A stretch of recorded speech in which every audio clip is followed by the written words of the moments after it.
ప్రజాపాలన ప్రగతి ప్రణాళిక 99 రోజుల కార్యక్రమంలో భాగంగా ఈ నెల 25 నుండి 30 వరకు నిర్వహించనున్న మహిళా వారోత్సవాన్ని ఘనంగా నిర్వహించాలని రాష్ట్ర మహిళా శిశు సంక్షేమ శాఖ మంత్రి సీతక్క తెలిపారు.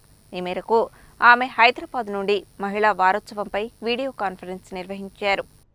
ఈ నెల 25 నుండి 30 వరకు నిర్వహించనున్న మహిళా వారోత్సవంపై రాష్ట్ర మహిళా శిశు సంక్షేమ శాఖ మంత్రి సీతక్క హైదరాబాద్ నుండి మహిళా వారోత్సవంపై వీడియో కాన్ఫరెన్స్ నిర్వహించారు. ఈ సందర్భంగా ఆమె మాట్లాడుతూ మహిళల అభివృద్ధికి రాష్ట్ర ప్రభుత్వం కట్టుబడి ఉందని, మహిళా సంఘాలకు 10 లక్షల రూపాయల వరకు వడ్డీ లేని రుణాలు అందిస్తున్నదని తెలిపారు.